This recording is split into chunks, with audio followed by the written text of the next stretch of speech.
The books of 1st and 2nd Samuel. They're two separate books in our modern Bibles, but that division is due simply to scroll length. It was originally written as one coherent story.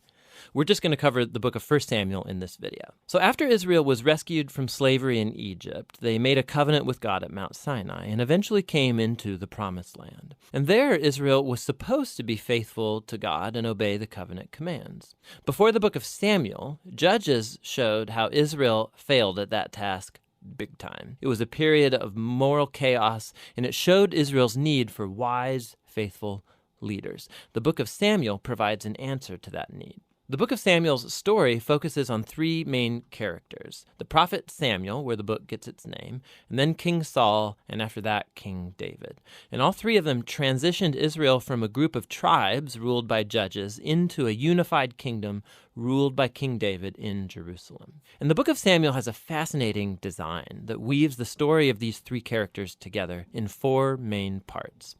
Samuel, he's the key leader and prophet in the first section of the book, but then he also plays a key role in the next section, which is Saul's story, and it's told in two movements: Saul's rise to power and then his failures. And the second part is about his downfall and his tragic death. And then the drama of Saul's demise is matched by David's exciting rise to power.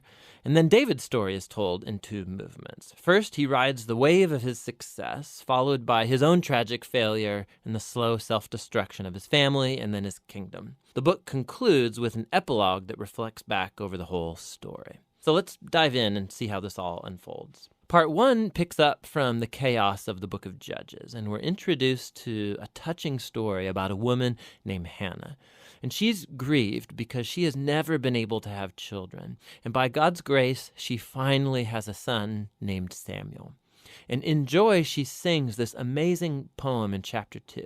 And the poem is all about how God opposes the proud and exalts the humble, about how despite tragedies and human evil, God is working out his purposes in history. And also it's about how God will one day raise up an anointed king for his people. Now, Hannah's poem has been placed here at the beginning of the book to introduce these key themes that we're going to see throughout the whole story, like the next one. Samuel grows up and becomes a great prophet and leader for the people of Israel, at the same time that the Philistines rise to power as Israel's arch nemesis. And in this crucial battle, the Israelites get arrogant, and instead of praying and asking God for help, they trot out the Ark of the Covenant as this kind of magic trophy that will automatically grant them victory in battle. And so because of their arrogant presumption, God allows Israel to lose